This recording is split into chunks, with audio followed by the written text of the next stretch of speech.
आज विशाल आपले मेडिकलचे शिक्षण घेऊन आपल्या गावी परतला होता। आज त्याचे आई वडील आणि छोटा भाऊ खूप खुश होते, कारण विशाल आपले पूर्ण शिक्षण करून 5 वर्षांनी आला होता। विशालने आपल्या गावामध्ये क्लिनिक खोलले आणि त्याची क्लिनिक खूप छान चालत असे। तो गोरगरिबांना मदत करत असे।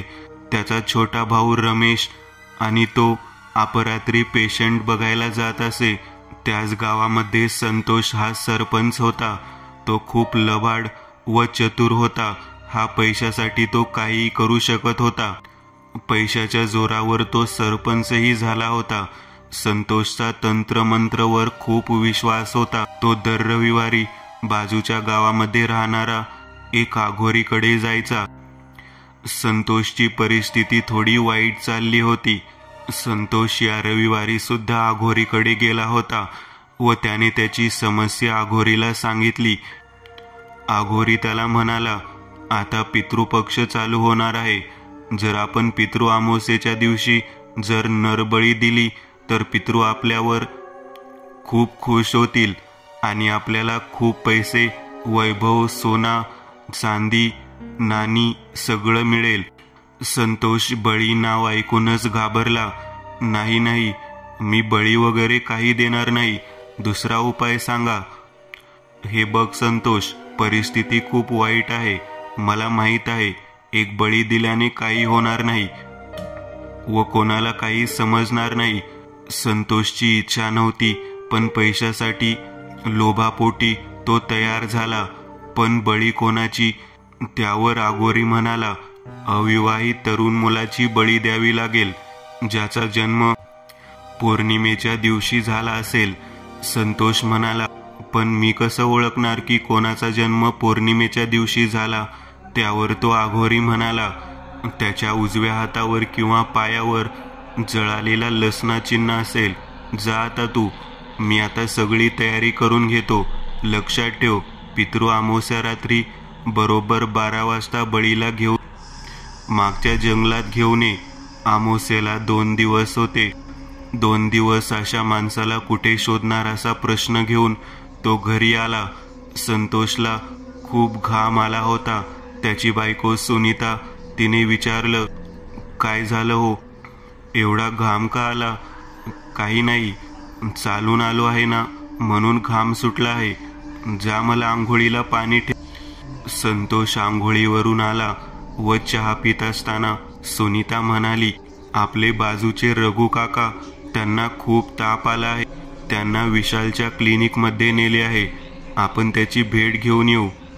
असे सांगून सुनीता चहाचा कप आतमध्ये घेऊन गेली।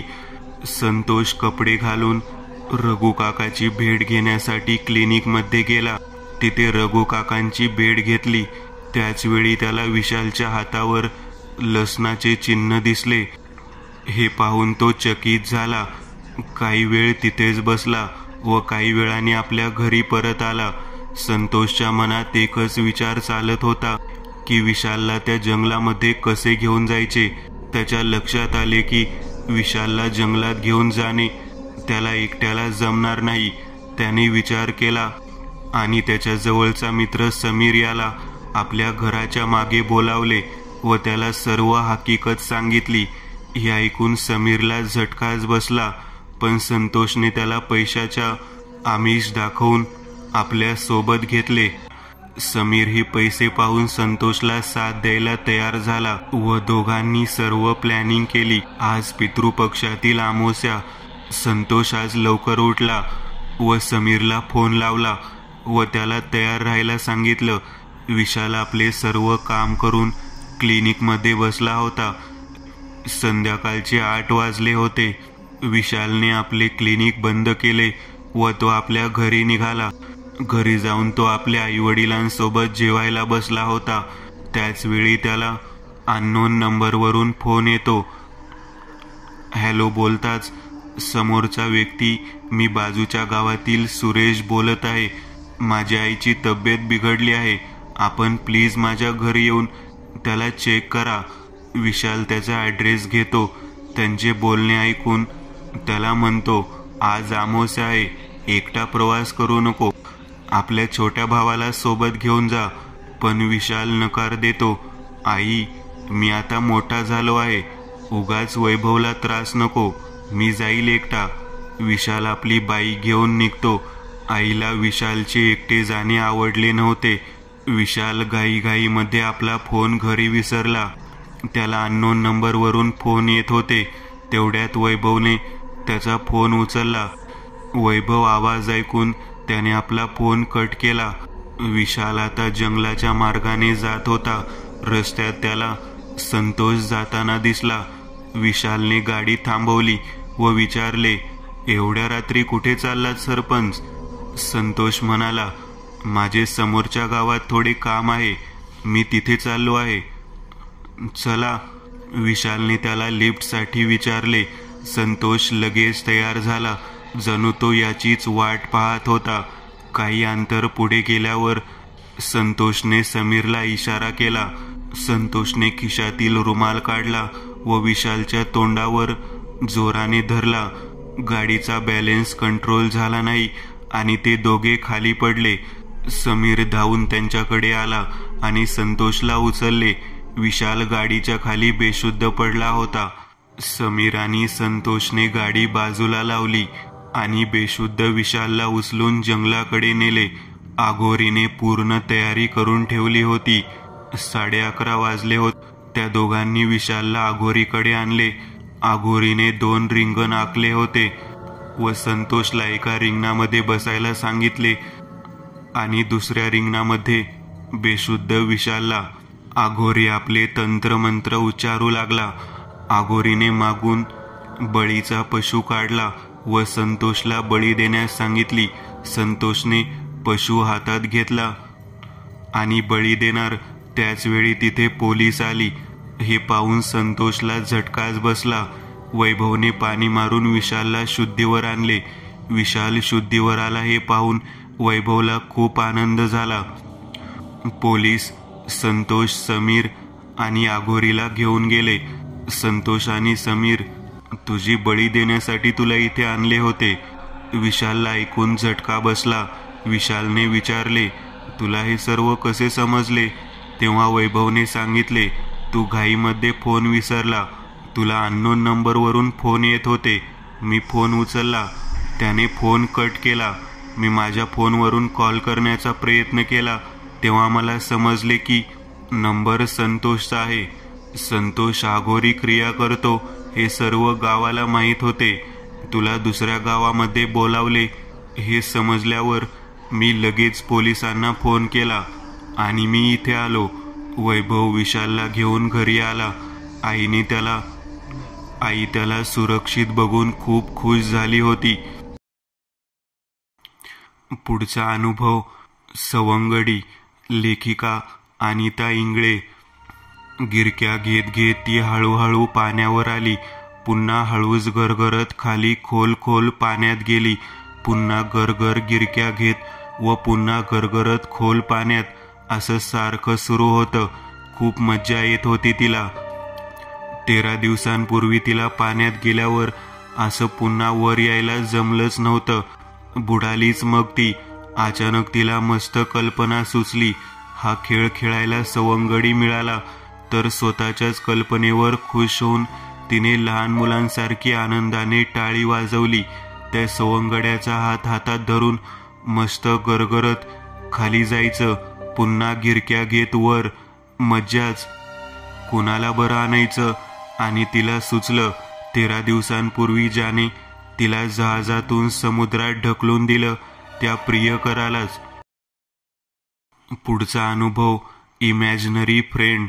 रात्री त्या घरासमोरून जाताना कोणाला तरी बोबड्या आवाजात मोठ्याने कविता म्हणताना ऐकलं आणि जेरीने आधी दचकून मग आनंदी चेहऱ्याने मॉमकडे पाहिलं. त्यांच्यासारखंच बोलणाऱ्या मुलाशी मैत्री होऊ शकली असती. बंटूलाही त्याच्या बोलण्यावरून सगळे चिडवायचे, त्यामुळे तो कुणातच मिसळत नव्हता. त्यालाही मित्र हवाच होता. काही दिवसांपासून एकटाच बडबडतो. हवेत हातवारे करून गप्पा मारणं. खेळणं सुरू असतं रात्री अपरात्री. खेळणं सुरू असतं रात्री उशिरापर्यंत. तब्येतीवर परिणाम होतोय त्याच्या. औषध घेऊन उपयोग होत नाहीये, म्हणून तुमच्याकडे. प्लीज काहीतरी करा डॉक्टर. शहरातल्या प्रसिद्ध मानसोपचार तज्ज्ञांसमोर बसून बंटूचे आईबाबा कळकळीने विनवत होते. डोंट वरी, होईल तो ठीक. तुमच्या हकीकतीवरून कळतंय त्याला कोणी मित्रमैत्रीण नाहीत, पण मित्रांची गरज तर प्रत्येकालाच असते ना. मग अशा वेळी लहान मुलं असे काल्पनिक मित्र तयार करतात. इमॅजिनरी फ्रेंड ही काही धोकादायक स्थिती नाही. त्याचं बोलणं सुधारलं की आत्मविश्वास वाढेल, खरे मित्रही भेटतील. मग हा काल्पनिक मित्र आपोआप नाहीसा होईल. समाधानी मनाने ते घरी परतले. रात्री उशिरा बंटू झोपी गेल्यावर त्याचे आई बाबा मानसोपचार तज्ज्ञांनी सांगितलेल्या गोष्टींवर बोलत होते. खिडकीत बसलेल्या जेरीने त्याच्या मामाची ती इमॅजिनरी फ्रेंड बद्दलची चर्चा ऐकून मस्त करमणूक होत होती. जेरीला तर हसूच आवरत नव्हतं. चर्चा संपली तसे ते एकमेकांकडे पाहून विचित्र हसत खिडकी बाहेर पडले. हवेत तरंगत वेगाने त्यांच्या मुक्कामाच्या ठिकाणी आराम करायला पोहोचले आणि कॉफीनमध्ये जाऊन आरामात पहुडले. पुढचा अनुभव वाटेकरी, यशस्वी बँक रॉबरी आणि आता गावाबाहेरच्या जंगलात त्यांची वाटणी सुरू होती. तिघेजण होते. त्यांच्या म्होरक्याने मोठ्या चालाकीने उरलेल्या दोघांना एकमेकांविरुद्ध भडकवलं. वाद वाढला. गुन्हेगारी प्रवृत्तीच्या माथे फिरूनची टाळकी फिरायला कितीसा वेळ लागतोय. हिश्शावरून सुरू झालेल्या वादाचं पर्यावसान हाणामारीत झालं आणि शेवट हत्यार वापरून एकमेकांचा जीव घेऊनच शांत झाले. लुटीचा सगळा माल एकट्याच्याच ताब्यात आल्याच्या खुशीत भसाड्या आवाजात गात त्याने घराचा दरवाजा उघडला.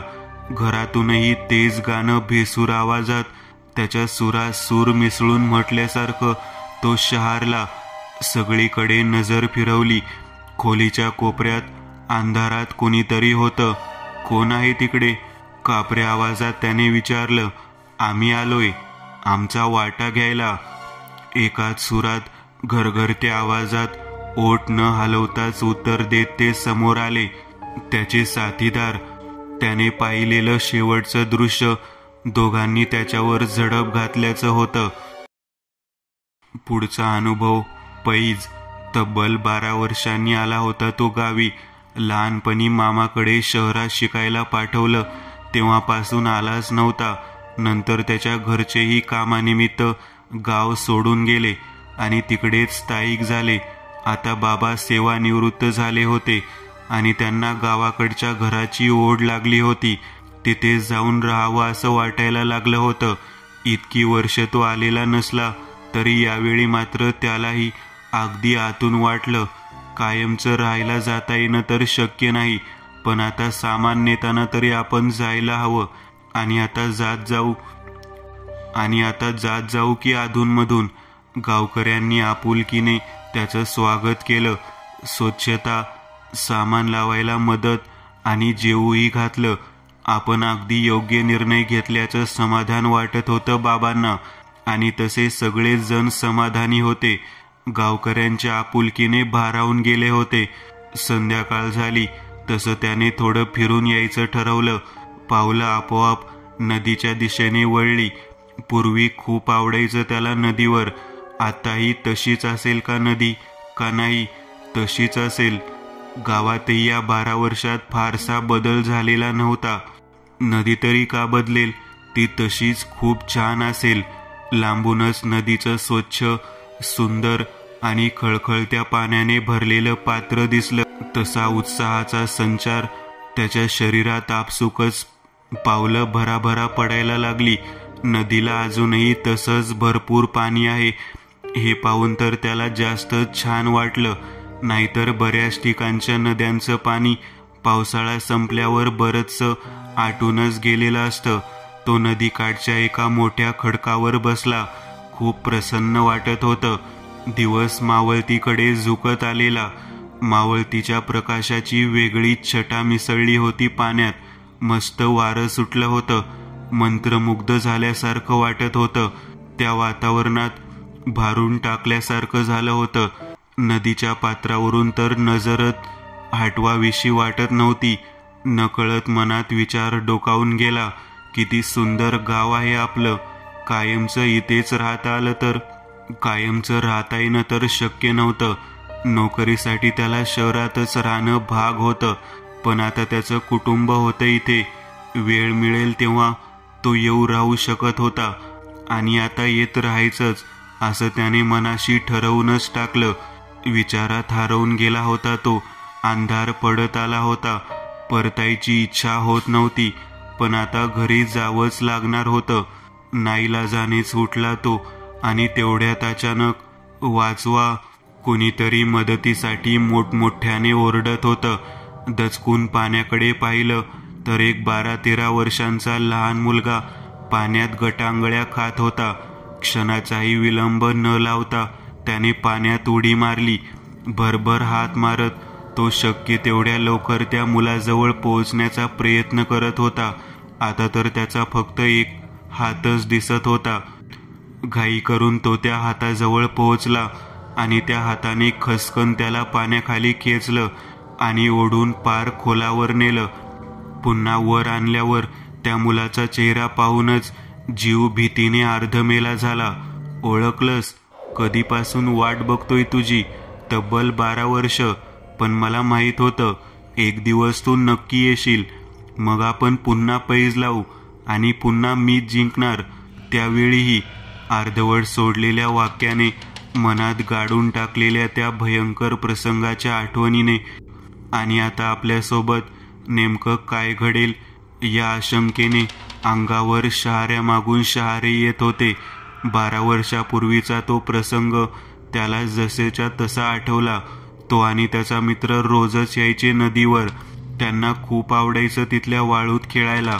आणखी एक नवीनच खूळ शिरलं होतं त्यांच्या डोक्यात, उठसूट पैज लावण्याचं.